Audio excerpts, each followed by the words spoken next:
Kasi po sir, kapag po nagagalit o wala sa sarili si Ma'am Charmy, ginagawa po niyang punching bag si Ma'am Berna.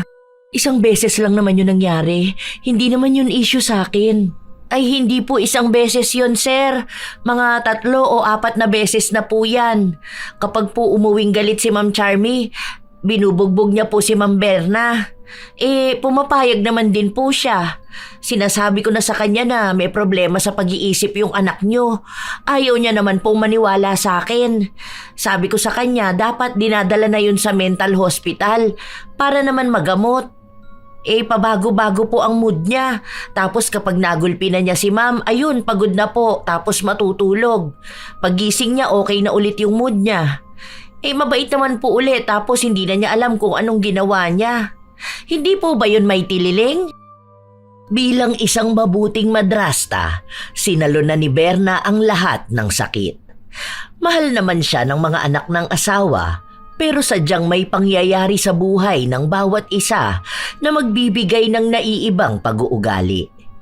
Bilang tinanggap na yun lahat ni Berna, makakaya niya pa kayang talikuran ang pagiging martir? Hanggang saan ba dapat ang pagmamahal ng isang ina? Dapat ba ay nakakasakit ito? At paano rin makakalaya ang isang tao sa parusa ng itim na kapangyarihan kung maging siya hindi alam ang kanyang pagkakamali? Sure ka na ba? Kinakabahan ako Baka hindi ako matanggap ng mga anak mo. 1 taon pa lang namamatay yung nanay nila. Alam na yan ng mga bata. Kinausap ko na sila. Matatalino naman sila, kaya alam kong maiintindihan nila kung ano tong nangyayaring to. Alam ko rin na naghahanap ng kalinga at gabay ang mga bata mula sa isang ina. Nag-aalangan kasi ako Kasi naman yung mother mo hindi sang-ayon na ipakilala mo agad ako. Parang tama siya na nagluluksa pa ang mga bata. Tapos may bagong nanay na agad silang makikilala. Maniwala ka sa akin, matatanggap ka ng mga bata. Hindi na to kailangan pang patagalin. Tara na, pumasok na tayo. Tingnan mo, ayan na sila naghihintay na sa atin. O mga anak, hali kayo. Ito si Mami Berna nyo. Hello po! Hello, ang cute mo naman. What's your name? I'm Charmy Love Martin. Pwede po yakap? Ay, sige. Ang lambig mo naman. O di ba? Sabi ko sa'yo mabait yung mga bata ikaw rin, yakap ka na kay Mami. May 2 anak si Moy. Ang panganay niya ay 7 taong gulang habang ang pangalawa naman ay 5 taon. Si Charmy ang bunso. Parehas na mabait ang 2 bata kaya mabilis din nilang natanggap ang bago nilang ina. 2 taon ang lumipas noong ikinasal na rin sina Berna at Moy. Mabilis lang ding lumilipas ang panahon pero walang nagbabago sa pamilya nila. Hindi aakalain na hindi si Berna ang tunay na ina ng magkapatid dahil mukhang magkakasundo pa silang 3 kaysa sa ama nila. Maasikaso at mapagmahal din kasi si Berna kaya talagang mahal din siya ng mga bata. 10 taon ang lumipas. Oh, saan ka pupunta, Charmy? Ano yung suot mo? Anong oras na Di ba sinabi ko na sa'yo na hindi ka nalalabas ng bahay? Ano ka ba? Hayaan mo na siya. Dalaga na rin naman siya. Huwag mo masyadong paghigpitan dahil baka lalong gustuhin na makawala. Hayaan mo siyang mag-explore. Yung maranasan na ma-enjoy niya naman yung teenage life niya. Hindi naman ako magiging pakawala doon, Daddy. Tsaka nagpaalam naman na po ako kay Mami. Alam na rin niya kung anong oras ako uuwi. Kahit na, hindi ka pa rin nagsabi sa akin. Palibhasa, alam mong papayagan ka ng mami mo kahit na anong sabihin mo. Ay, kayo talagang palaging nagkakampihan no? Basta sinabi ko sa kanya na dapat alam niya yung limitasyon niya. Hindi naman porket lumalabas siya kasama ang mga kaibigan niya magiging masama na ang mangyayari sa buhay niya. Para naman makapag-enjoy siya. Kapag tumanda na yan, hindi naman na rin yan maglalalabas masyado kasi magiging busy na siya sa trabaho niya. Kaya hayaan mo na muna siya sa ngayon. Ay, ano pa bang magagawa ko? Sa pinayagan mo naman siyang umalis, di ba? Yay! Salamat, Mami! Alis na ako. Love you both! Ay, ikaw talaga, Han. Masyado mong ini-spoiled ang mga bata. Hindi naman sa ganun. Ang inaano ko lang yung kasiyahan nila. Tingnan mo yung panganay mo, nag-i-enjoy pero mataas pa rin palagi ang grades, di ba? Para magkaroon din naman sila ng buhay, hindi yung puro paghihigpit. Alam mo, yung mga ganyan, kaya naman na nila maging responsable sa buhay nila. Kaysa paghigpitan mo tapos ang gagawin, magiging sinungaling para lang matakasan ka. Anong gusto mo? Yung tumataka sa'yo ang mga bata o yung nagpapaalam ng gagawin nila? Ay, ewan ko ba. Ikaw naman ang nanay. Baka ganyan talaga ang mga nanay. Kapag ako kasi, naku, may oras talaga ang uwi nila. Bawal sa akin yung labas-labas na ganyan kasama ang barkada. Magtiwala ka lang. Hindi naman masisira ang buhay nila. Naging sandigan ng magkapatid si Berna. Para silang magbabarkada lang na nagkakaintindihan. Walang takot, walang pangamba ng panghuhusga. Ganoon naging bukas si Berna sa dalawang bata na itinuring na talaga niyang anak. May mga problema sa pamilya nilang dumarating pero normal lang naman yon sa buhay. Nagagawan din naman nila ng paraan ng hindi nagkakawatak-watak. Hanggang sa lumipas pa ang ilan pang mga taon. Nagdalaga na ang dalawang anak ni Moy. Ang panganay niya, piniling bumukod ng bahay dahil nasa malayo rin ang trabaho niya. Isang beses sa isang buwan kung pumunta sa kanila, bukod pa sa mga espesyal na pagdiriwang. Isang araw, napansin ni Berna na parang palaging malungkot si Charmy. Pinuntahan niya ito sa kwarto niya. Nak, okay ka lang ba? Ilang araw ko nang napapansin na lagi kang malungkot. Ano bang nangyayari sa'yo? May problema ka ba? Bakit hindi mo sinasabi sa akin? Wala po akong ganang magkwento, Ma'am. Ano, tungkol ba sa work mo? May bully ba? O nahihirapan ka ba? Hindi ka ba masaya? Kasi kung hindi ka masaya dyan sa ginagawa mo, pwede ka namang humanap ng ibang work. Gusto mo ba na mag-travel tayo?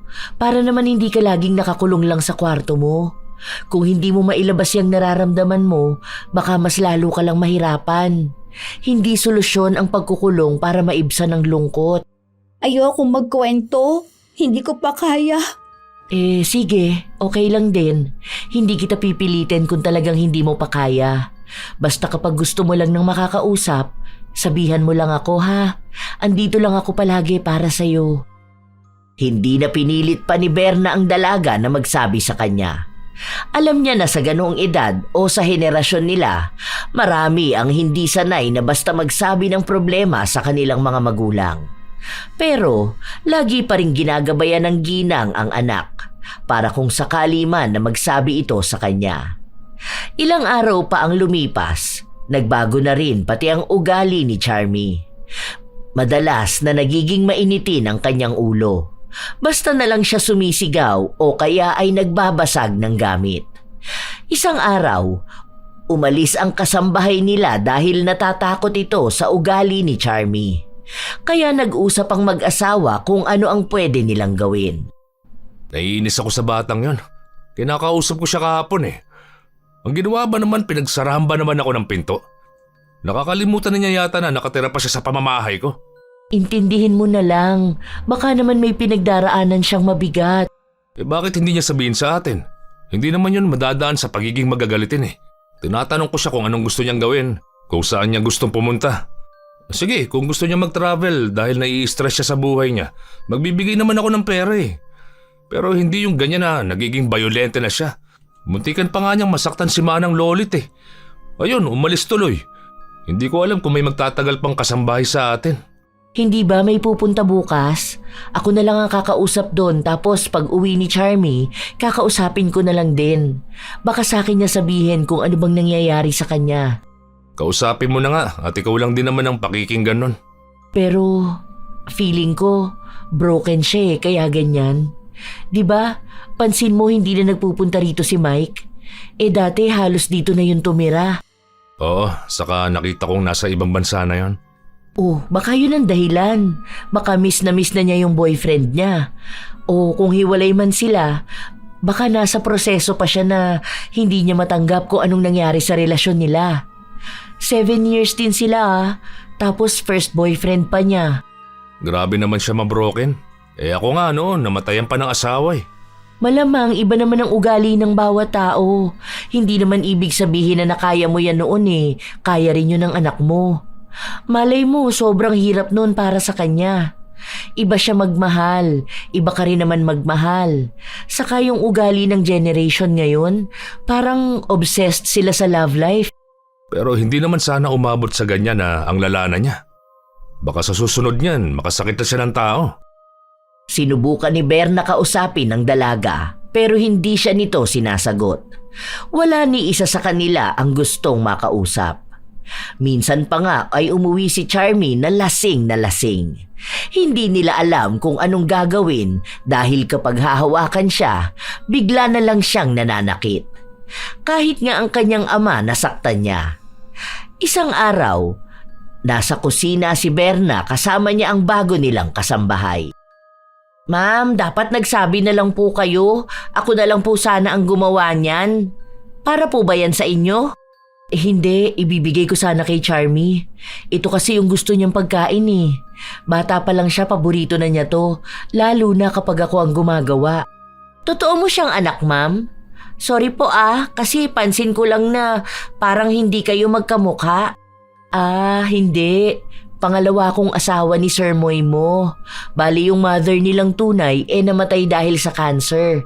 Tapos 27 years old ako nung inuwi ako sa bahay nila. 5 pa lang nun si Charmy, pero sobrang lapit na sa akin. Mabait na bata yun. 2 sila ng ate niya. Pero mas malambing talaga siya sa akin. Tanda ko pa nun, kahit dalaga na siya, gusto niya pa rin tumabi sa akin sa pagtulog. Mabait naman po pala siya dati. Ano pong nangyari ngayon? May problema lang yun kaya ganyan. Pero kapag nakaya na niyang maharap yung problema niya, makikita mong mabait siya. Iniintindi ko na lang kasi nga alam ko naman na hindi talaga ganyan ang ugali niya. Hindi na po kayo nagkaroon ng anak? Hindi na eh. May problema kasi ako sa matres. Kaya masaya na rin ako na may 2 pa rin naman akong naging anak. Hindi rin naman ibang naging turing nila sa akin. Parang tunay na rin silang anak. Sige na, ibibigay ko lang to kay Charmy. Maganda ang pagkakaayos ni Berna ng ginawa niyang pagkain para sa bunso niya. Inaakala niya sa paraan na yon, kakalma si Charmy at magsasabi ito sa kanya ng mga saloobin. Pero mali siya, dahil pagpasok niya pa lang ng kwarto ay nagwala na ang dalaga. Nak, kumalma ka naman dyan. Sayang naman yung pagkain na niluto ko para sa'yo. Ano ba? Ayaw mo na ba niyan? Anong gusto mo? Iluluto ni Mami para sa'yo. Wala akong gusto! Ayoko makakita ng kahit na sinong tao! Huwag mo akong kakausapin! Sige na, alam ko na malaki ang problema mo. Pag-usapan natin yan. Umupo tayo rito. Sinabi ko na nga ayoko! Ayoko! Na, ano ba? Nasasaktan ako! Huwag mo naman ako suntukin at sipain! Kapag sinabi kong ayoko ng kausap, ayoko! Ano ba? Galit na galit si Charmy. Hindi na makitaan ni Berna ng pagkahinahon. Nagpatuloy si Charmy na bugbugin ang madrasta. Pinagsisipaan niya ito at kahit kung saan-saan pa tumama ang kamao niya. Nasasaktan si Berna pero hindi siya lumalaban. Hindi niya ipinagtatanggol ang sarili.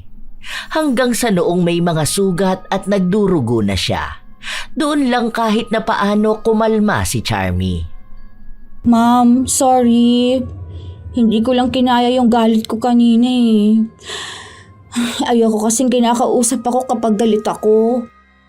Matapos yung sabihin ni Charmy, humiga na siya at tila ba nailabas niya ang galit na nasa kanyang dibdib. Doon siya nakatulog ng mabilis. Mukhang payapa ang naging tulog niya. Doon lang nakakilos ulit si Berna pero may sugat na siya sa kanyang katawan. Niligpit niya ang pagkain na inihagis ng dalaga kanina bago siya lumabas.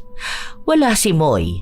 Nasa trabaho ito kaya ang kasama niya lang na nakakita ng sitwasyon niya ay si Biday. Ay! Diyos ko po! Ano ba naman yung nangyari sa'yo, ma'am? Shhh! Hinaan mo ang boses mo at nagpapahinga si Charmy. Ngayon ko lang yan nakitang nakatulog ng maayos. Sige na, ligpitin mo to. Ako nang bahala sa mga sugat ko. Baka naman makita yan ni Sir. Hindi niya yan makikita. Akong bahala. Basta wag mo lang sasabihin sa kanya. Ma'am, ang siste nito, pumayag ka talaga na magpabugbog.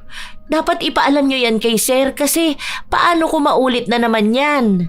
Ano ka ba? Hindi naman sinasadya ni Charmy. Nadala lang siya ng emosyon niya. Sa kapansin kong nakatulong naman tong sakit na nararamdaman ko para kumalma siya. Hala, hindi pwede yung ganun. Paano kung galit siya? Tapos ano, bubugbugin ka na naman po ba niya?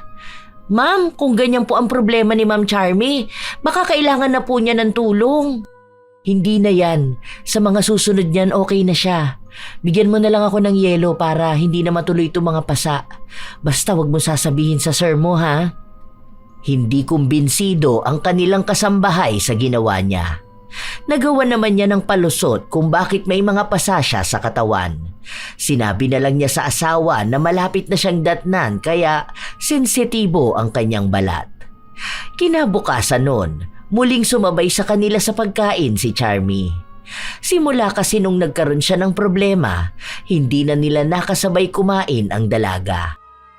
Sige na, kain ka pa. Damihan mo para bumalik yung lakas mo.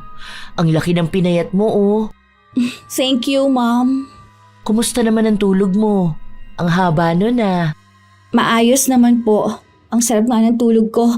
Kahit paano nakapagpahinga din ako. Ang gaan ng pakiramdam ko. Parang may kakaiba, ganun. Aba, mabuti naman. Akala ko wala kang ibang gagawin kundi ang magkulong at magwala dyan sa loob ng kwarto eh. Ano ba talaga nangyari sa'yo, ha? Han, ano ka ba naman? Huwag mo na itanong. Hayaan mo na siya. Maayos na ang pakiramdam. Gusto mo pang magbalik ng kung ano-ano? Huwag mo na isipin yun. Kung ano na yung magandang pagbabago sa kanya ngayon, yan ang isipin natin. Hindi ko po alam ang sinasabi niyo. Wala akong maalala. Ang alam ko lang masakit ang ulo ko. Tapos natulog ako. Pagising ko okay naman na ako. Ma'am? Bakit may pasa ka dyan? Ano nangyari sa'yo? Okay ka lang po ba? Masakit ba? Hindi. Okay lang ako. Alam mo naman ng mga babae kapag malapit ng datnan, nagkakaroon ng pasa-pasa sa katawan. Parehas nga kayo ni ate. Ganyan din siya noon eh. Hayaan mo na yan. Tara na, kumain na tayo. Nagtataka si Berna kung bakit hindi maalala ng dalaga ang ginawa niyang pagwawala at pambubugbog sa kanya. Hindi na rin naman niya balak na ipaalala ito. Ilang araw pa ang lumipas, maayos pa rin ang pag-iisip at kilos ni Charmy. Bumalik ang dati niyang ugali na kalmado lang, mabait, palangiti at malambing. Isang araw, nasa trabaho sina Moy at Charmy, kaya ang nasa bahay lang ay si Berna at ang kasambahay nila. Ma'am, hindi ka po ba nawiwirduhan kay Ma'am Charmy? Ha? Anong nawiwirduhan? Paano? Sus, kunwari ka pa ma'am. Di ba nga binugbog ka niya? Matapos kanyang bugbugin natulog siya tapos pagising niya okay na siya? Tapos di man lang maalala kung anong ginawa niya sa'yo? Ganun lang yun? As in? Sabi ko nga sa'yo, naglabas lang siya ng galit niya. O, kita mo na? Ngayon okay na siya. Balik na naman siya sa pagiging mabait at malambing. Hindi ba parang may problema na siya sa pag-iisip? Baka kailangan niyo po yan sabihin kay Sir Moy. Dapat alam niya kung anong ginawa ng anak niya para hindi na maulit pa. Hindi naman na rin mauulit ito. Yan ang hindi niyo sigurado, ma'am. Nagsimula na yan, ibig sabihin babalik at babalik siya sa kanyang gawain. Lalo na't hinahayaan niyo lang. Baka sa susunod niyan, mapatay ka na niya. Hindi nakinig si Berna sa sinabi sa kanya dahil naniniwala siyang hindi na uulit si Charmy sa pananakit sa kanya. Pero ang paniniwala niya na yon ay nagiging dahilan para mas lalo siyang masaktan. Dumarating ang isang araw na biglang nagbabago ang ugali ni Charmy. Minsan umuuwi siyang galit at para mawala ang galit na yon, binubugbog niya si Berna. Sa ginang niya inilalabas ang lahat ng emosyon na hindi niya mabigkas. Basta makita niyang may dugo na sa katawan si Berna, doon lang siya titigil. Kapag napagod siya, magpapahinga at matutulog. Paggising niya kinabukasan, maayos na ulit ang ugali at pakikitungo niya. Habang si Berna, patuloy na pinagtatakpan ang pananakit sa kanya na hindi rin naman maalala ni Charmy. Minsan pa, bumibili siya ng make-up para lang takpan ang mga pasa na meron siya. Tuwing gabi lang naman sila nagkikitang mag-asawa kaya hindi masyadong pansin ni Moy ang mga sugat niya. Madalas din kasi na balot siya kahit na nasa bahay lang siya. Minsan pang lalabas sila kaya kailangan niyang magsuot ng maayos na damit. Ang init kaya, bakit yan ang susutin mo? Ang dami mong magagandang damit dyan ah. Yun na lang kaya ang gamitin mo. Ayoko nun, parang sando yun eh. Kita masyado yung braso ko. Ano naman, hindi naman malaki ang braso mo. Saka ang sexy mo kaya. Hindi naman kita pinipigilan magsuot ng ganon. Company dinner to kasi. Alangan naman mag-jacket ka lang. Oh, bakit? Wala namang masama kung naka-jacket ako, di ba? Maganda nga to eh, pero hindi naman ako lamigin dun. Okay na to. Sigurado ka ba dyan? Kapag ganito pa naman, gusto mo laging maganda ang suot mo. Tapos ngayon, biglang ganyan na magbabalot ka ng katawan mo. May sakit ka ba? Wala. Okay na to. Tara na, baka matraffic pa tayo. Kahit na anong pilit ni Moy sa kanyang asawa, ayaw magpalit ni Berna. Hanggang sa makarating sila sa pupuntahan nila. Naging masaya ang gabi na yon. Maraming usapan na may kasamang mga tawanan. Isang beses sa isang buwan nagaganap yun, kasama ang mga asawa ng katrabaho ni Moy. Sagot yun ng kumpanya kaya halos lahat sa kanila ay magkakakilala na. Habang nagsasaya sila, hindi sinasadya ng isang babae na mahawi ang isang inumin at natapon ito sa damit ni Berna. Ayan, basang-basa ka na. Tanggalin mo na lang kasi yung jacket mo. May suot ka naman panloob, di ba? Ayoko, malamig kaya. Nagsabi ang isang katrabaho ni Moy na pahihiramin na lang muna niya si Berna para hindi nga ito ginawin. Patuloy pa rin na tumatanggi si Berna hanggang sa napilitan siyang tanggalin ang pangginaw niya dahil ang katabi niyang babae na ang naghubad nun para sa kanya dahil kumakalat na rin naman ang basa. Doon bumungad ang mga pasa sa kanyang katawan. Nagkaroon pa ng kaunting bulungan na baka si Moy ang gumagawa nun sa kanya. Napagbintangan pang pinagmamalupitan siya ng asawa. Dahil napahiya na si Moy, nag-aya siyang umuwi kahit na hindi pa naman oras para umuwi sila. Ano yan? Bakit may ganyan ka sa katawan mo? Bakit hindi mo sinasabi sa akin? Narinig mo ba yung sinabi nila kanina? Na baka binubugbog daw kita?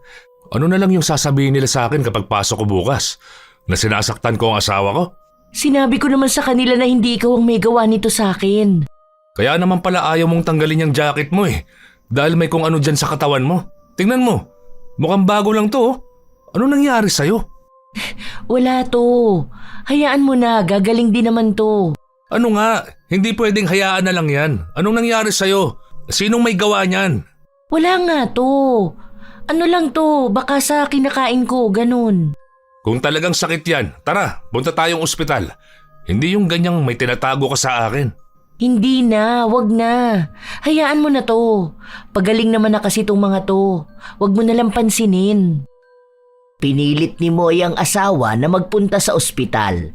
Pero pilit namang sinasabi ni Berna na wala namang masakit sa kanyang katawan.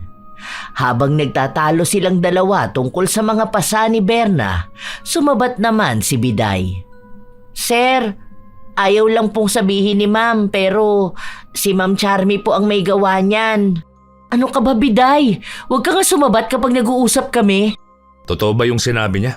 Wala nga kasi to. Hindi naman to masakit saka hindi naman to nakakamatay. Ang OA mo lang kamo. Ano, Biday? Anong alam mo? Tumigil ka, Biday. Magtrabaho ka dyan. Hayaan mo siyang magsalita. Anong nangyari? Kasi po sir, kapag po nagagalit o wala sa sarili si Ma'am Charmy, ginagawa po niyang punching bag si Ma'am Berna. Isang beses lang naman yun nangyari. Hindi naman yun issue sa akin. Ay hindi po isang beses yun, sir. Mga 3 o 4 na beses na po yan. Kapag po umuwing galit si Ma'am Charmy, binubugbog niya po si Ma'am Berna. Pumapayag naman din po siya. Sinasabi ko na sa kanya na may problema sa pag-iisip yung anak niyo. Ayaw niya naman pong maniwala sa akin. Sabi ko sa kanya dapat dinadala na yun sa mental hospital para naman magamot. Pabago-bago po ang mood niya. Tapos kapag nagulpi na niya si ma'am, ayun, pagod na po. Tapos matutulog. Paggising niya, okay na ulit yung mood niya. Mabait naman po ulit tapos hindi na niya alam kung anong ginawa niya. Hindi po ba yun may tililing? Anong may tililing? Walang problema sa pag-iisip si Charmy. Mabait na bata yun.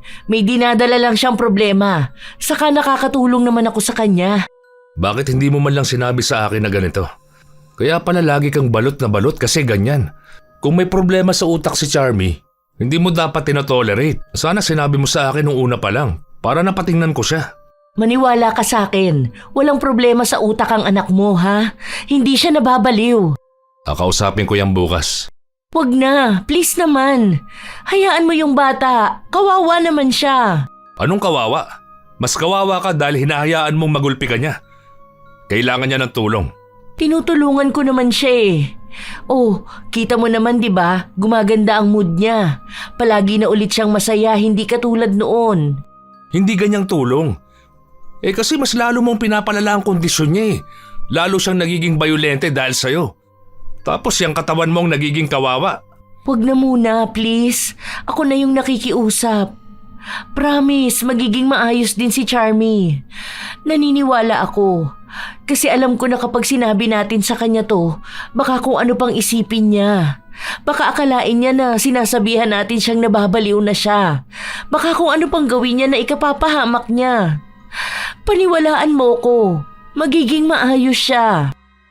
Ilang beses pang pinilit ni Berna ang asawa para lang wag itong gumawa ng sarili niyang hakbang. Pero kahit na nakumbinsi na niya ito, hindi pa rin tumitigil si Moy na paalalahanan siya sa dapat niyang gawin. Hanggang sa hindi alam ni Berna na kinausap na pala ng asawa niya si Charmy. Nalaman na lang niya ito nung nagwawala na naman ang dalaga sa loob ng kanyang kwarto. Nak, ano ba yan? Bakit nagwawala ka na naman? Kumalma ka, mag-usap tayong dalawa. Mag-usap? Ano pag-uusapan natin, ha? Sasabihin mo rin ba yung sinabi sa akin ni Dad na nababaliw na ako? Nadadalhin ako sa rehabilitation? Hindi ako baliw! Maayos ako! Sige na, ako na lang ang kakausap sa daddy mo. Basta kumalma ka na, ha?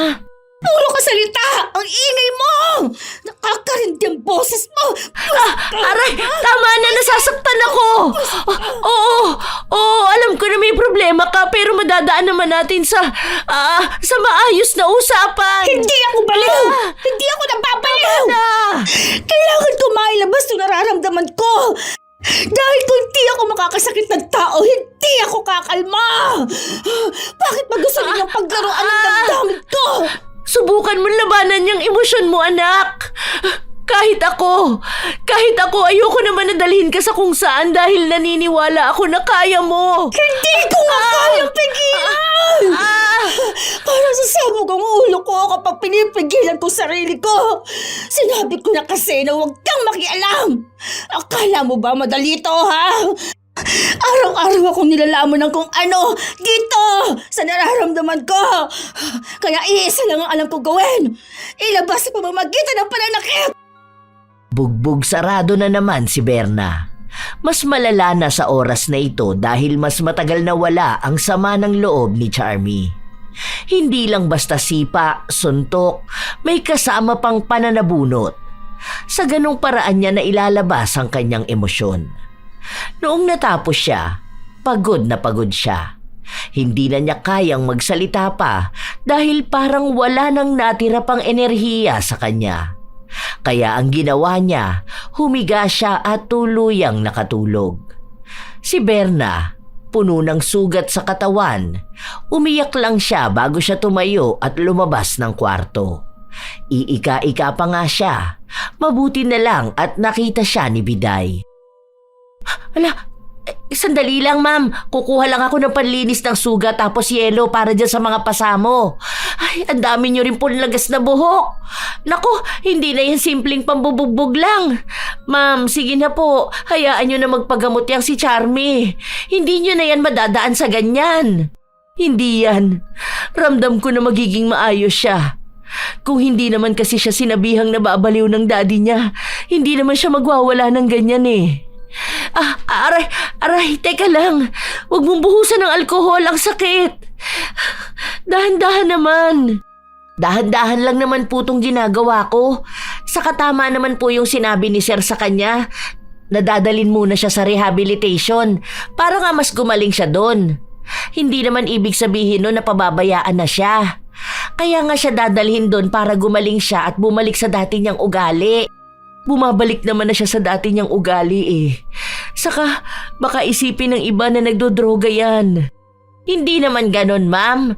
Intindihin niyo rin bakit kailangan niya ng tulong galing sa mga eksperto. Kasi may problema na talaga siya sa utak. Hindi nga siya baliw. Sinong baliw sa inyo, ma'am? Ikaw po ba? Kasi pumapayag ka magpabugbog ng ganyan. Daig niyo pa po yung martir na asawa. Mabuti nga mabait si Sir kasi alam niya paano ka protektahan. Kayo lang po talaga yung may problema. Walang pakialam si Berna sa sasabihin ng iba. Kahit pa ng asawa niya, dahil mas malakas pa rin ang kanyang paniniwalang magiging maayos si Charmy. Basta wag lang siyang pagsasalitaan ng mga bagay na hindi niya nais marinig. Isang araw, umuwi si Charmy na may bit-bit na paboritong pagkain ni Berna. Mami! Look may pasalubong ako sa'yo. Nakita ko to kanina. Tapos naalala ko na ang tagal mo nang hindi nakakakain nito. Last mo yatang nakakain nito nung nagpunta tayo ng probinsya, di ba? Oh, masarap din to. Para sa akin? Salamat. Ang sweet pa rin talaga ng bunso ko, kahit nadalaga na. Siyempre naman, dapat malambing pa rin ako kasi baby mo pa rin naman ako eh. Siya ka pala sabi ni ate, bukas nga uuwi siya. Kakain daw tayo sa labas. Miss ko na rin siya eh. Nasabi nga niya sa akin yan. 1 linggo ata siya rito, ano? Gusto niya magbakasyon para makasama tayo. Sabi ko nga sa daddy mo mag-leave muna siya eh. Tapos saka tayo magpunta ng dagat. Outing ba? Ganun? Ohoy, gusto ko yan! Sige, magfa-file na lang din pala ako ng leave. Sige, sakto. Kailangan natin lahat yon para naman makahinga tayo. Para may banding ulit tayo. Sabihan ko ang daddy mo. Sige po. At teka, maghahanap muna ako ng swimsuit ko. Ganado na naman si Charmy. Maayos na naman siya kaya umaasa si Berna na hindi na ulit ito babalik sa pagiging bayolente. Buong araw na naging madaldal si Charmy kung paano siya maging madaldal noong hindi pa siya nagkakaroon ng problema. Kaya nung gabi rin na yun, kinausap ni Berna ang asawa. Makakatulong to kay Charmy. Makikita niya na may pamilyang nagmamahal sa kanya. Makakasama niya ang ate niya, tapos tayo. Makikita niya na mas masaya kapag ganito tayo. Hindi na niya maaalala ulit na magalit, na maging mainitin ng ulo. Pansin mo naman, halos 2 linggo na siyang masigla, di ba?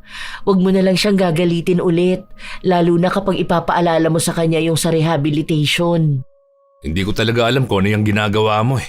Alam mo naman na mali yan, pero talagang yan pa rin yung gusto mo. Mas magiging masaya tayo kapag nagamot na siya. Wala siyang sakit. Mabait nga siya ngayon. Ngayon? Paano kung bumalik na naman siya sa pagiging bayolente niya? Kaya nga tayo magkakaroon ng family outing eh. Para hindi na siya bumalik sa ganun. Para makahinga siya. Baka kasi sobrang stressed siya o may pinagdadaanan siyang malala. Lalo na nga doon sa paghihiwalay nila ng boyfriend niya. Kaya intindihin mo na lang. Puro na lang ba intindi? Ganun na lang palagi ang sasabihin mo sa akin? Sige, hindi nga kami yung nahihirapan. Pero ikaw na yun eh. Ikaw yung sumasalo ng galit niya na hindi naman tama. Dahil dapat meron siyang kontrol sa sarili niya. Kasi kung ganyan palagi, baka makasakit na siya ng iba. Kung gagaling siya sa paraan na ginagawa mo. Paano na lang kapag nagkaroon siya ng anak, di ba? Baka naman yung anak niya, bugbugin niya kapag wala siya sa mood. Hindi yan. Ano ka ba? Maniwala ka lang. Puro na lang paniniwala. Basta, mag-leave ka kahit 2 days lang. Lalabas tayo. Sinunod pa rin ni Moy ang sinabi ng asawa. Nagpaalam siya sa trabaho para bigyan din ng oras ang anak. Kinausap na rin ni Berna ang ate ni Charmy. Sinabi niya rito ang mga bagay na pwedeng makapagpabalik ng init ng ulo ng bunso nila. Alam na rin naman niya yun dahil nasabihan na siya ng ama. Kaya nga siya nagbigay ng oras sa kapatid para makausap ito at mabigyan ng payo. 4 silang umalis habang si Biday ay naiwan sa bahay. Sa magandang lugar sila nagpunta, doon sa walang gaanong tao para walang ingay. Ang tahimik dito, ang gaan sa pakiramdam. Kaya nga, ma'am, ang sarap. Alam mo yung parang lahat ng stress and worries ko nawala. Para akong parang bagong tao na puno ng pangharap sa buhay. Na parang nakikita ko na ang saya ng mundo. Sabi ko naman sa'yo, masaya kapag mag-unwind ka rin minsan. Kapag kasi stressed ka o kaya may masama sa loob mo, pwede ka mag-travel para naman, alam mo yun, reconnect sa nature para gumaan-gaan. Wait lang, ma'am. Dad, doon lang ako kay ate. Ang ganda ata magpa-picture doon, oh. Nagmamadali ang dalaga na umalis at magpunta sa ate niya na kumukuha na ng litrato ng magandang dagat at maayos na pormadong bundok. Naiwan ang mag-asawa. Mukhang iisa lang naman ang pag-uusapan nila. Nakita mo na, malaking tulong talaga tong ginagawa natin para kay Bunso. Ang saya na niya ulit, oh. Wag lang talagang may makapag-trigger ng emotion niya. Hanggang kailan naman siya ganyan? Habang buhay na. Minsan lang siya nagkamali, hindi naman ibig sabihin nun, masama na siyang tao. Nasaktan niya ako, pero ramdam ko na hindi niya rin naman yun gusto. Pero ito, usapan natin to, ha? Sa susunod na sasaktan ka niya, sisiguruhin kong ipaparehab ko na siya. Bakit ba gustong-gusto mong ganyanin ang anak mo? Hindi ka ba masaya na nakakasama natin siya? Baka lalo lang siyang lumala doon dahil malungkot siya. Kaya nga nag-iiba yung emosyon niya dahil nga malungkot siya. Tapos gusto mong yun pa mismo ang iparamdam mo sa kanya? Anak mo yan! Oo, anak ko nga yan. Kaya kahit na masakit sa akin, gusto kong gawin yun. Walang magulang na gusto makita yung anak niyang madala sa rehab. Pero kung yun ang tanging paraan para maging maayos siya, mas pipiliin ko yun. Hindi pwedeng lagi mong itolerate yung mali niya. Hindi siya magiging maayos. Oo, alam kong mahal mo ang mga anak ko, na para bang sarili mo na ring anak. Pero yung ginagawa mo, yung pagpapabugbog mo para lang maging maayos siya at magstay at para makasama natin, hindi na yan pagmamahal, hindi na tama yan. Dahil kung totoong mahal mo si Charmy, hahayaan mo siyang ayusin ang sarili niya sa tamang paraan, hindi sa pamamaraan na iniisip mo lang. Hindi na nakakibo pa si Berna. Basta ang alam niya lang, gusto niyang tulungan si Charmy na gumaling nang hindi siya nagpupunta sa kahit na anong institusyon. Ina na rin siya. Bilang ina, walang mas masakit pang makita kaysa sa anak na nasa malayo habang ginagamot ang isip. Dahil walang mas higit na nakakakilala kay Charmy kundi siya lang. Naging maayos naman ang unang araw nila. Puro lang saya, puro tawanan. Ang ganda ng ugali na nakikita nila kay Charmy. Kaya kampante ang ginang na magaling na talaga ito. Hanggang sa isang gabi, habang nasa duyan si Berna, bigla na lang siyang hinampas ng upuan ni Charmy. Nahulog siya sa duyan kaya namilipit siya lalo sa sakit. Anong nangyayari sa'yo, anak? Bakit ganito na naman tong nararamdaman ko? Bakit ang bilis lang sa ibang tao na palitan ako? Hindi ba ako ganun kamahal-mahal? Tama na, anak! Hindi ko maintindihan itong nararamdaman ko eh! Anak, Nakahihirap naman ko. Wala ako ibang gustong gawin kundi magwala. Kundi ang manakit! Tama na! Patuloy na sinasaktan ng dalaga si Berna. Mabuti na lang dumating si Moy kasama ang isa niya pang anak. Umawat sila pero masyadong malakas si Charmy. Nakalmot niya pa sa muka ang kanyang ate. Kahit na anong gawin nila, hindi siya kumakalma. Hindi na siya makausap ng maayos. Hanggat hindi niya na ilalabas ang galit sa pamamagitan ng pambubugbog, hindi siya matatahimik. Nagwala siya sa lugar kung nasaan sila. Nagsisigaw siya, galit na galit. Malayo sa kanya si Berna kaya ang sinaktan niya ay ang kanyang ama. Patuloy niya yung ginagawa hanggang sa tumigil siya. Napagod siya at nahimatay. Dinala na muna siya sa kwarto niya habang naghahanda sila sa pag-alis. Tama na to. Ito na ang huli. Kahit na anong sabihin mo, hindi na ako makikinig sa'yo. Dadalhin ko si Charmy kung saan siya nararapat dalhin. Kita mo na? Hindi na ito tama. Wala siyang pinipiling oras, lugar o pagkakataon. Kapag bigla siyang sinumpong ng kung anumang sakit niya sa utak, bigla na lang siyang nagwawala at nananakit. Hintayin mo na lang muna na kumalma siya. Tapos, saka natin siya kausapin ng maayos. Kausapin ng maayos? Malamang wala na yung maaalala. Kasi naibuhos na niya yung galit niya eh. Ano, hihintayin mo na lang bang may mangyaring mas malala pa? Bago mo siya hayaan na ipagamot? Gaano ba kalala ang gusto mo? Yung mapatay ka na niya? Hindi na yan simpleng paglalabas lang ng galit. Iba na yan. Sa susunod niyan, makakapatay na yan ng tao. Wag na muna. Sige na. Hayaan na lang muna natin siyang magising, ha? Please, pakinggan mo naman ako. Maging ang panganay ay naiinis na sa ginagawa ni Berna. Sinabihan siya nito na sa sobrang bait niya, hindi na niya alam kung ano ang kanyang ginagawa at desisyon. Pero sa huli, nadaan pa rin naman sa pakiusap ang dalawa. Hanggang sa magising si Charmy kinabukasan. Good morning, Mom! Good morning sa inyong lahat! Oh, bakit nakaayos ang mga gamit natin? Uuwi na tayo. Ha? Di ba bukas pa tayo uuwi? Ang bilis naman. May dapat tayong pag-usapan sa bahay. Importante to. Kaya aalis na tayo. Walang kaalam-alam si Charmy sa nangyayari. Tinanong niya ang ate niya pero hindi naman ito sumagot sa kanya. Sinabi lang na sa bahay na lang nila pag-uusapan. Hindi pa rin alam ni Berna kung paano niya ipapaliwanag ang balak na gawin ng dalawa. Hanggang sa makauwi na sila ng bahay. Hindi pa rin alam ng dalaga kung ano ang nangyayari pero mukhang masaya siya sa magiging pag-uusap nila. Ano, sa Hong Kong naman ba ang next trip natin? Okay ako next week. Pwede pa naman ako magpaalam eh. Pupunta rin din yung friends ko eh. Tara? Hindi tungkol doon. Han, Huwag mo akong pigilan magsalita. Bakit? Ano bang nangyayari? Ang seryoso niyo naman masyado. Nagdesisyon na ako. Ipaparehab na kita. Seryoso ba yan? Bakit? Anong bakit? Imposible naman na hindi mo alam. Pero wala naman siyang reklamo. Di ba, Ma'am? Alam mo naman kung anong nagagawa ko sa'yo. Tapos nagsasorry naman ako sa kanya eh. Hindi ko lang talaga napipigilan ang sarili ko minsan. Nakita mo na? Alam mo kung anong ginagawa mo. Kaya ngayon pag-usapan na natin kung ano ang dapat gawin sa'yo. Hindi ako nababaliw. Kaya bakit ninyo ako dadalhin kung saan-saan? Pero may problema ka. Kailangan maagapan yan. Kahit galit ka, wala ka sa mood, nakakasakit ka ng tao. Hindi yun tama. Normal lang magalit, makaramdam ng inis o anumang mabigat sa dibdib mo. Sige, normal lang masaktan sa pag-ibig. Pero ang hindi normal, yung hindi mo mapigilan ang sarili mong manakit. Kaya ang mami mo sinasaktan mo dahil alam mong hindi siya aapila dahil mahal ka niya. Pero hindi pwedeng ganun palagi. Hindi ako magpaparehab. Kailangan mo. Subukan ninyong ipilit at gawin yan. Hindi nyo na ako makikitang humihinga.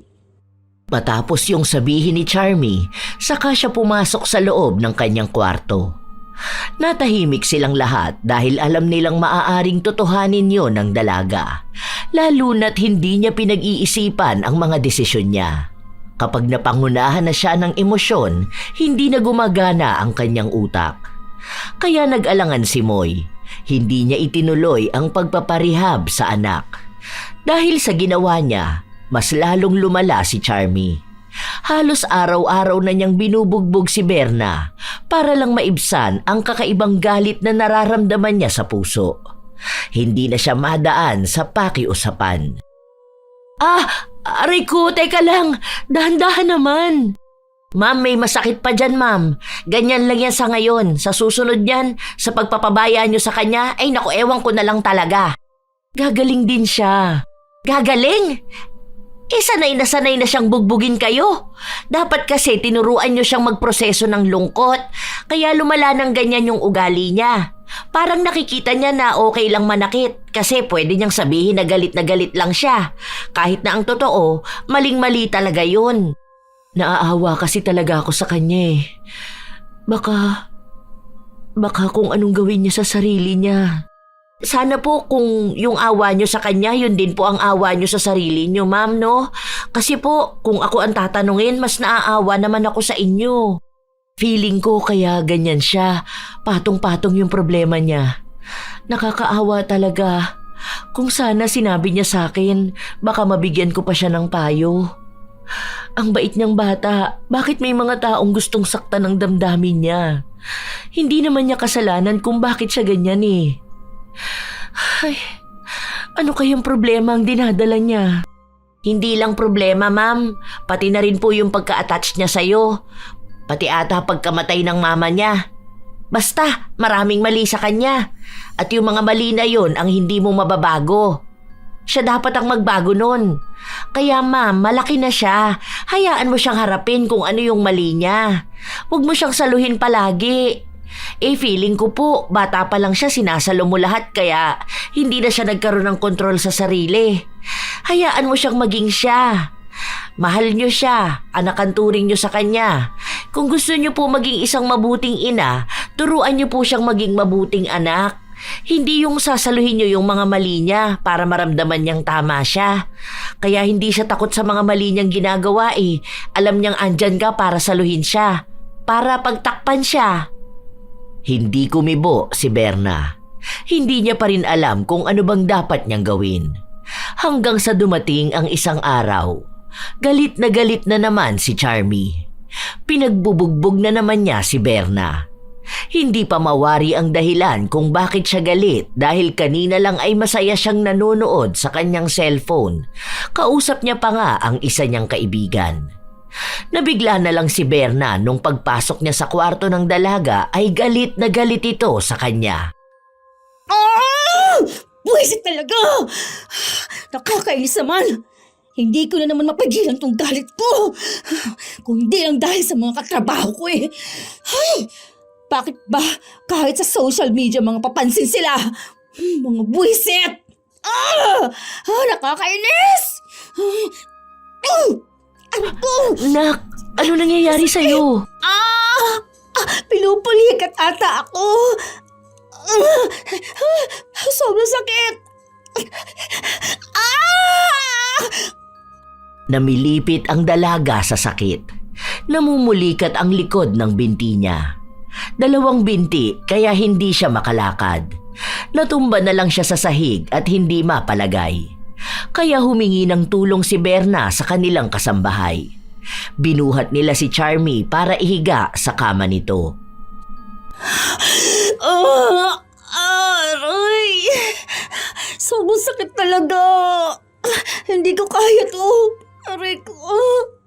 Mom, tulong. Oo, hinihilot ko na. Biday, wala ka bang alam na ibang paraan para mawala tong pulikat? Patayin mo nga muna ang aircon, baka nalamigan siya. Hindi. Huwag mo nang hilutin. Sobrang sakit. Huwag dyan. Aray! Aray ko! Kailangan natin itong hilutin. Ang sakit dyan. Hindi ito gagaling kung hahayaan lang natin eh. Teka, ilalagay ko lang to sa talampakan mo ha. Huwag dyan! Huwag dyan! Hindi ko talaga kinakaya ang sakit. Aray! Saglit lang to. Mawawala rin tong sakit mo. Umiiyak na si Charmy sa sobrang sakit. Hindi ito pangkaraniwan. Minsan na rin naman siyang pinulikat pero hindi ganon kasakit. Hindi ganon katagal. Umabot ng 3 araw, wala siyang ibang ginawa kundi damahin ang sakit ng pamumulikat. Maraming pamahid na ang sinubukan ni Berna pero walang naging epekto.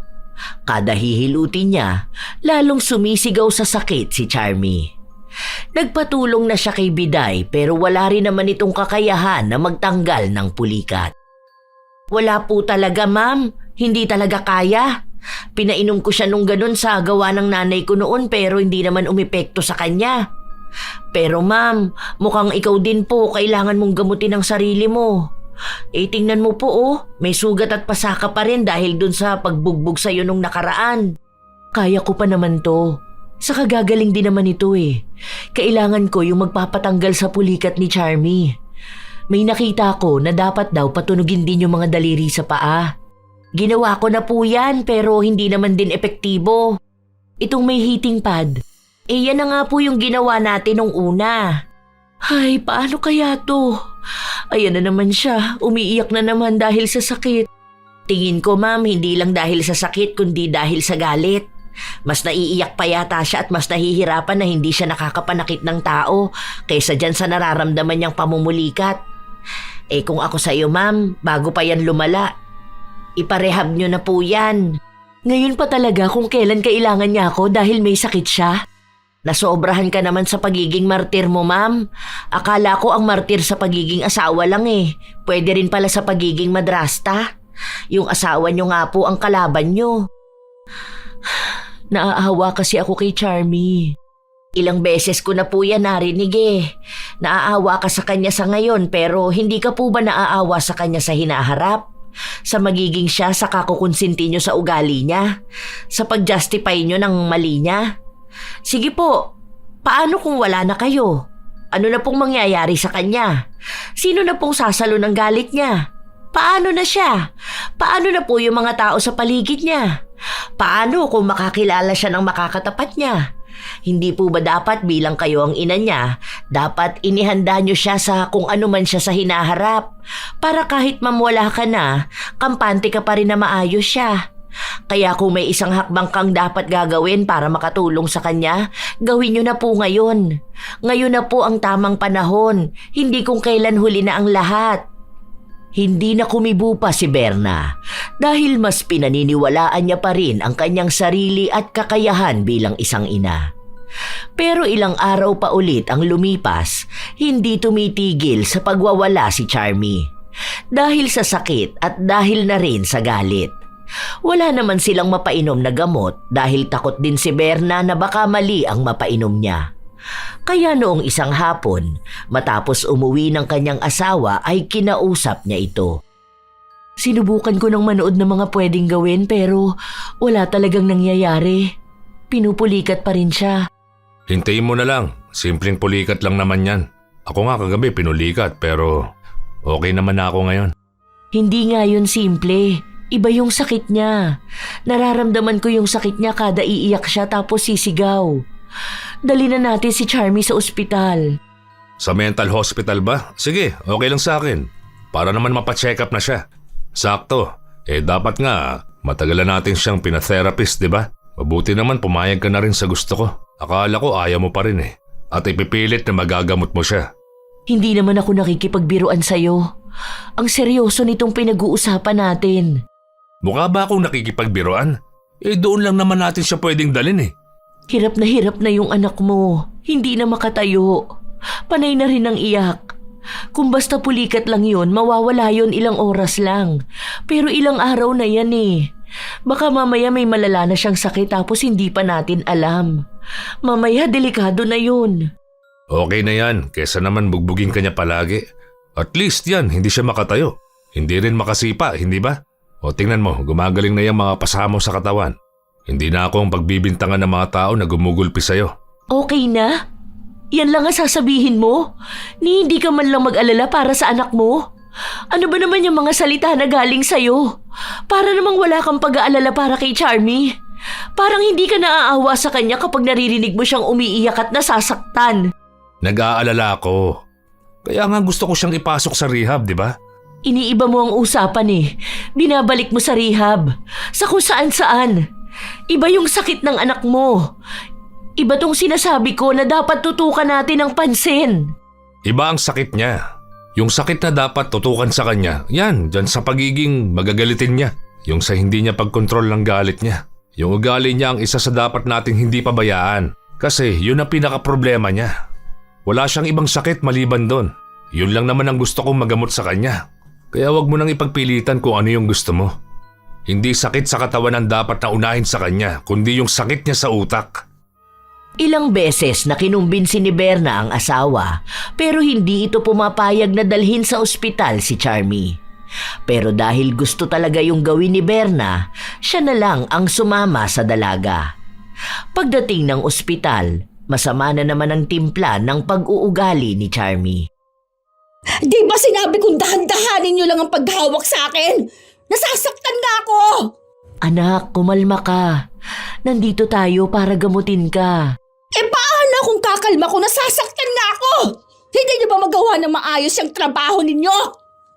Ilang beses na pinakiusapan ng ginang si Charmy pero hindi naman ito nakinig sa kanya. Kamuntikan niya pang ang mahablot ang buhok ng nurse na nag-aasikaso sa kanya. Dahil na rin sa inaasta niyang pag-uugali, walang ginawa ang mga tao sa ospital.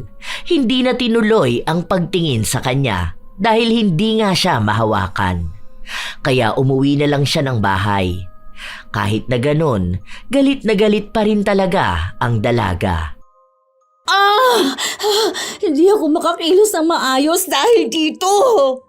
Buwisit! Aray! Ayun na naman. Parang humihigpit lalong laman ko. Parang ako mababaliw. Hindi ko na alam kung ano itong nararamdaman ko. Gusto ko magwala. Gusto ko manakit pero di ako makakilos. Hindi ko na alam. Nanginginig tong laman ko sa galit. Sakit. Buwisit! Huminahon ka muna, anak. Huwag ka masyadong magkikilos din. Baka sumakit na naman yung pamumulikat mo. Paano nga ako kakalma kung hindi mo mapigilang magalit? Gusto ng utak at katawan itong manakit. Pero tuwing kikilos ako, mas pinangungunahan ng sakit to sa lintik na pulikat na to eh. Aray! Ayan na naman siya. Aray! Hindi na maintindihan ang nangyayari kay Charmy. Tila ba lumalala ang ugali niya pero hindi niya naman magawang mailabas ng husto ang galit dahil sobrang sakit din ang kanyang mga hita. Madalas siyang nagwawala sa kwarto. Hindi siya kumakain, hindi rin natutulog. Kahit na anong oras, naririnig nila itong nagwawala. Dagdag pa ang problema na nawalan siya ng trabaho. Kaya mas lalo siyang galit sa mundo. Habang ganon ang nararamdaman ng dalaga, hindi rin naman maiwasan ni Berna na mag-alala. Isang gabi, naabutan siya ng kanyang asawa na nasa loob ng kwarto nila habang nakatulala lang. Ayos ka lang ba? Ang lalim naman yata ng iniisip mo. Ano na kayang nangyayari kay Charmy? Sinabi ko naman sa'yo noon pa, pero hindi mo pinapansin. Yang nararamdaman niya ngayon, dulot yan ng kawalan niya ng lakas manakit. Di ba? Ginagawa niyang bugbugin ka para gumaan ang pakiramdam niya. Kaya ngayon na hindi ka niya mabugbog, lalong nagpatong-patong yung emosyon niya. Ibig lang sabihin nun, hindi siya makawala sa nararamdaman niya. Hindi siya kakalma hanggat hindi ka nasasaktan. Mas lalong lumalalim ang galit, ang lungkot, nagsama-sama na lahat. May pag-asa pa naman siya, di ba? Nag-aalala talaga ako sa kanya. May pag-asa pa siya kung magagamot siya. Pero kung hahayaan lang siyang ganyan, walang mangyayari sa kanya. Pero hindi siya gagaling dito sa bahay. Lalo lang lalalim yung sakit niya. Kaya kung gusto mo siyang makitang maging maayos, hayaan mo siyang ayusin ang sarili niya. Hindi ako, hindi ikaw, hindi tayong pamilya niya ang makakapag-ayos sa kanya. Kung hindi siya mismo, basta makita niya kung ano yung mali sa kanya at kung paano niya kakayaning baguhin yon. Para sa kanyang sarili at para sa atin. Mabait na bata pa naman si Bunso. Nando na tayo, mabait siyang bata. Pero kailangan niya talagang mairehab para dun siya magpagaling. Yan na lang ang tanging tulong na kaya nating gawin para sa kanya. Naiiyak na lang si Berna sa mga nangyayari. Mahal na mahal niya si Charmy, kaya masakit talaga sa kanya na makita itong nagdurusa sa bagay na hindi niya maipaliwanag. Sa mga lumipas na araw, bibihira lang kumain si Charmy dahil nawawala na rin siya ng gana. Walang kahit na sino ang makakausap sa kanya ng maayos. Lagi kasi siyang pasigaw magsalita. Kaya isang araw, sinubukan ulit ni Berna na kausapin ang dalaga. Nagbabaka sakali siya na kahit nagalit ito, makakapaglabas pa rin siya ng kanyang saloobin. May katagalan sa loob ng kwarto si Berna. Pero kahit na anong salita niya, hindi siya kinikibo ni Charmy. Anak ko, ang payat mo na oh. Tapos kung hindi ka nagwawala, nakatulala ka naman. Lagi kang balisa, hindi ka kumakain. Paano ka magiging maayos niyan? Hindi ko alam. Nababaliw na nga siguro ako. Tama nga si Dad. Hindi ko alam kung ano itong hindi makawala sa damdamin ko. Siguro sa dami ng problema na dumadating sa akin, hindi ko na alam paano lahat yun kakayanin. Puro sama ng loob. Lahat na ipon na. Kaya ayan, naging baliw na ako. Nasiraan na ng bait. Anak, hindi ka nababaliw. May problema ka sa emosyon mo pero hindi yun pagkabaliw. Nagagamot yan. Nagbabago rin yan. Hindi ka naman habang buhay magiging ganyan. Nababaliw ako. Matagal na to. Nawawala lang to kapag nabubugbog kita. Pero ngayon na hindi ko na magawa, wala na. Hindi ko na alam kung anong nangyayari sa akin eh. Kahit natutulog ako, bigla akong magigising. Gusto kong manakit. Hindi ko mapigilan. Pero ngayon na hindi ko na yun magawa. Ewan. Hindi ko masabi. Walang salita kung ano itong nararamdaman ko. Basta yung laman ko talagang nanginginig sa galit. Gusto ko namang pigilan eh, pero hindi ko talaga kaya. Nasanay na ako dun sa nagpapaginhawa na lang sa akin kapag nakakapanakit ako. Kapag nakakakita ako ng dugo. Baliw na nga ako. Baliw na. Hindi ka baliw. Nagkaroon lang ng problema ang emosyon mo at hindi mo yun naharap agad. Pero magiging maayos ka pa rin. Naniniwala ako sa'yo. Bakit ba palagi kang naniniwala sa akin? Bakit hindi ka magalit? Di ba dapat galit ka rin dahil sa mga nagawa ko sa'yo? Ako pa yung nanakit sa'yo eh. Hindi mo naman ako anak. Naniniwala ako sa'yo dahil mahal kita. Kilala kita. Nakasama kita simula nung bata ka pa. Alam ko kung sino ka at ano ka. Di ba? Si Mami ang kakampi mo sa lahat. Kahit na anong mangyari, andito ko at naniniwala sa'yo. Hindi naman kailangan na magkadugo tayo para maging anak kita eh. Basta alam ko sa puso ko na anak kita. Kung mahal mo ako, tulungan mo ko. Kung mahal mo ako, alisin mo ko sa sitwasyon na ito. Gusto kong lumaban, pero ayokong manakit. Mom, please, tulungan mo ko. Tutulungan ka ni Mami. Huwag ka mag-alala. Tutulungan kita. Pero kahit na anong mangyari, kahit saan ka mapunta, tandaan mo na mahal kita, ha? Natatakot ako. Paano kung hindi ko kayanin? Paano kung maging mahina ako? Kaya mo. Alam kong kakayanin mo yan. Kapag pakiramdam mo susuko ka na, isipin mo na magkikita-kita pa ulit tayo. Na uuwi ka ng bahay na maayos ka na. Normal lang magalit, pero alam kong makakaya mo yang kontrolin nang wala kang nasasaktan. Andito lang ako palagi sa'yo. Naghihintay na gumaling ka.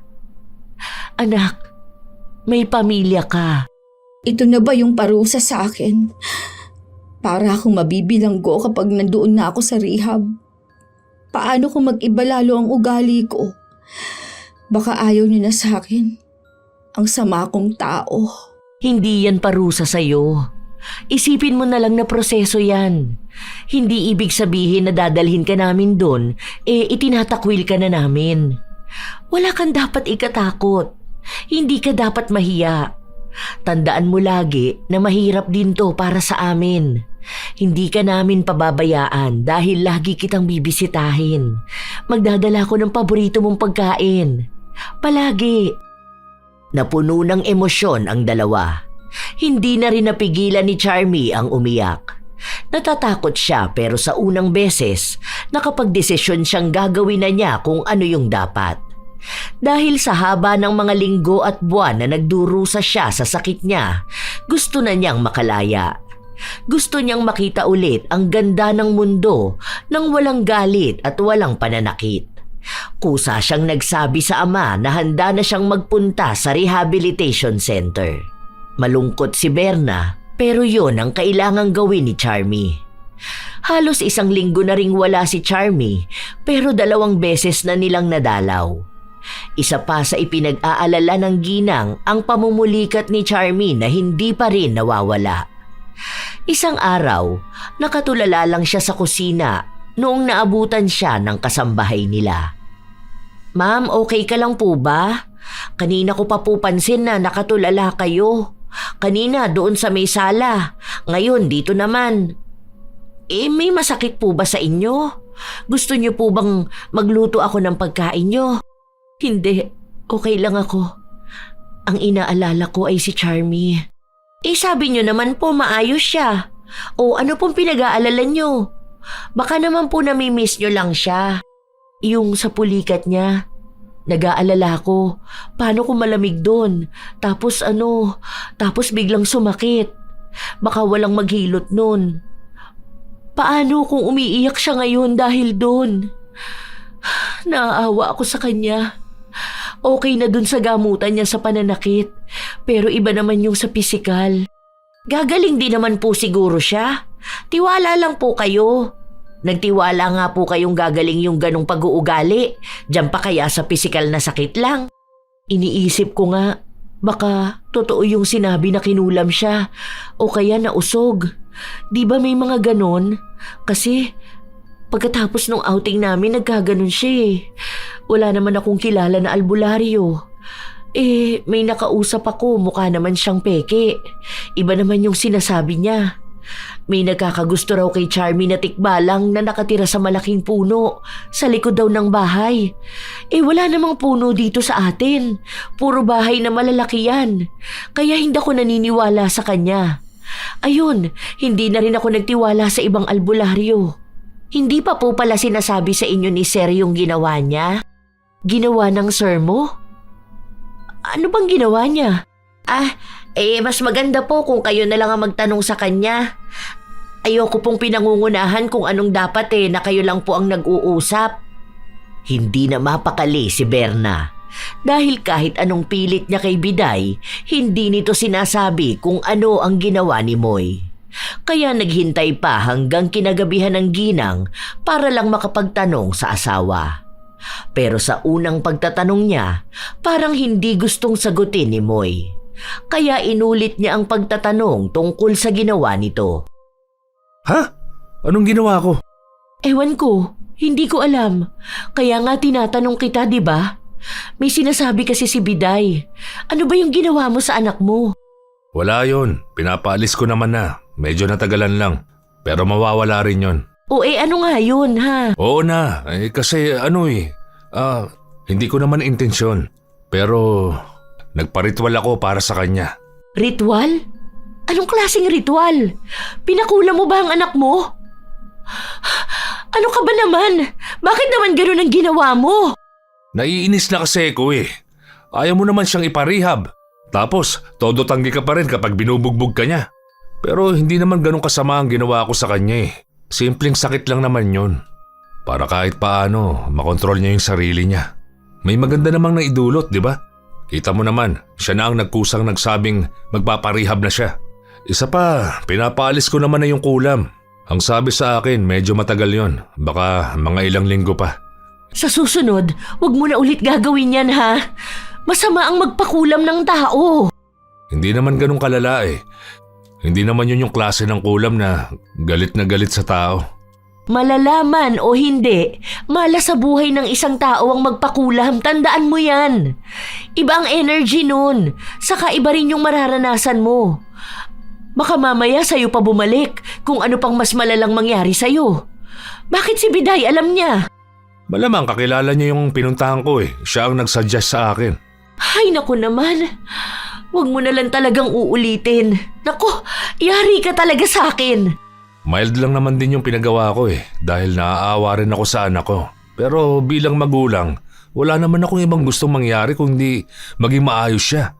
Pero paano siya magiging maayos kung siya mismo ayaw niyang ayusin ang sarili niya? Kaya nga tinutulungan ko siya, di Iba ba? naman yung tulong na ginawa mo sa kanya eh. Oo na, mali naman talaga ako eh, kaya sorry na. Huwag mo na lang sabihin sa kanya dahil baka makadagdag pa ako sa samaan ng loob na nararamdaman niya. Sasama na lang ako sa susunod kapag bibisita ka sa kanya. Halos 2 linggo ang lumipas, doon na lang din nalaman ni Berna na gumaling na ang pamumulikat ni Charmy. Pansin niya kasi na nakakalakad na ito ng maayos. Masaya na siyang malaman na wala na ang kulam na pinagawa ni Moy. Dahil tama na ang parusa na yon, handa na rin naman ang dalaga na harapin ang mali niyang nagawa noon. Nakikita rin na nagpupursige siyang maging maayos at kaya ng kontrolin ang emosyon at galit. Isang araw pa, dinalaw ni Berna si Charmy. May dala siyang pagkain para rito. Wow! Ito yung gusto ko. Kagabi ko pa ito naiisip eh. Napanaginipan ko pa nga to. Ramdam mo talaga kung anong gusto ko, Ma'am. Siyempre naman, sinabi ko sa'yo 'di ba na baby pa rin kita? O ano, kumusta ka naman na? Base naman sa nararamdaman ko, okay na ako. Basta tuloy-tuloy lang ang therapy ko. Sabi sa akin, dahil nga to sa mabigat na emosyon ko noong naghiwalay kami ng boyfriend ko. Parang sa pagkimkim ko, naipon. Tapos hindi ko mailabas hanggang sa pananakit na lang yung kaya kong gawin. Ngayon, okay na ako kasi naikukwento ko na eh. Pwede ka na niyan lumabas? Hindi pa muna. Pwede na siguro pero ayoko muna. Gusto ko yung lalabas ako tapos okay na talaga ako eh. Yun bang hindi na ako mabilis magalit o may control na ako sa sarili ko? Basta kahit na anong mangyari, may pamilya ka naghihintay sa'yo ha. Next na dalaw ko kasama ko sina ate mo at daddy mo. Para naman makasama ka ulit namin. Salamat, Ma'am, dahil hindi mo ako pinabayaan. Sorry sa pananakit ko sa'yo noon. Ayoko na ulit mangyari yun eh. Kaya gusto ko na maging better person. Wala yun anak. Sorry din kung hinayaan kong lumala ka. Basta kahit na anong mangyari, lagi mong tatandaan na nandito lang ako sa tabi mo. Anumang problema ang naiisip mo o anuman yung bigat na nararamdaman mo, kasama mo ko. Pwede ka magsabi sa akin ha. Nandito ako para sa'yo. Palaging nagbibigay ng suporta si Berna sa dalaga. Hindi niya hinahayaan na may maisip itong mali sa pagpapagaling niya. Hanggang sa lumipas ang 1 taon kung saan nakalabas na rin si Charmy. Naging malaki ang pagbabago sa kanya. May mga oras na sinusubok ang kanyang pasensya. Nagagalit siya pero kaya na niyang kontrolin ang kanyang emosyon. Hindi na siya katulad noon na kapag galit siya, magwawala na siya at mananakit. Naging malaki rin ang tulong ng emosyonal na suporta sa kanya ng pamilya. Natuto na rin siyang maglabas ng saloobin para hindi ito maipon at magbalik ang dati niyang ugali. Naging masaya sila sa paglipas ng panahon, lalo na nung nagkaroon na rin ng sariling pamilya si Charmy. Malaking tulong ang naging gamutan niya para sa pagkakaroon ng malawak na pag-unawa at mahabang pasensya. Sadyang may mga taong kinikimkim ang galit hanggang sa sumabog sila. May mga nakakaya itong kontrolin pero may ilan na hindi kaya. Hindi dahil mahina sila kundi dahil wala silang natutunang tamang paraan para ilabas ang sakit. Kaya mahalaga talaga sa bawat tao na maintindihan kung ano ang tamang paghawak ng kanilang emosyon. May mga galit kasing naiipon at lumalabas ito sa pamamagitan ng pagiging mapanakit. Ang pinagmula ng sakit ay hindi pahintulot para ipasa ito sa iba. May paliwanag pero hindi dapat gawing palusot. Ang tanging problema ng iba, hindi lang basta galit, kundi kawalan ng disiplina kung paano ito mailalabas. Doon magiging mahalaga ang tulong at gabay pero hindi sa paraan ng pagtitiis at pagpapabaya na gawin ang hindi dapat gawin. Para sa mga taong nakakaranas ng pananakit mula sa mga mahal nila sa buhay, tandaan na lahat ay may hangganan. Kailanman, hindi matatawag na pagmamahal ang pagtitiis. Dapat pa ring isipin ang kapakanan ng iyong sarili. Tunay rin naman na kayang magbago ng isang tao. Pero hindi sa pamamaraan na ginagawa mo, kundi sa paraan na kailangan talaga ng gabay ng mga taong pinag-aralan ang emosyon at kaisipan ng bawat tao. Dahil mas may tamang proseso ang lahat.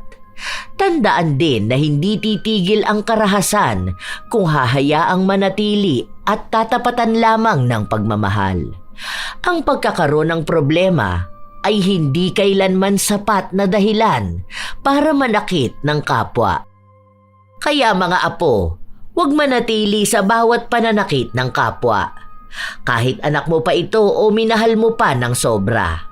Dahil hindi nakakatulong sa kanila ang pagsalo mo ng problema, magiging dahilan pa ito para lumala sila at baka makadamay pa ng ibang tao. Ano sa tingin nyo ang ugaling ginawa ni Berna? May opinyon ba kayo sa pagtitiis niya at pagmamahal niya kay Charmy? Maaari nyo yang ibahagi para amin ding mabasa. Naway may aral kayong natutunan sa ating bagong kwento. Ito ang inyong Lola Telang at maraming salamat sa pakikinig nyo mga apo.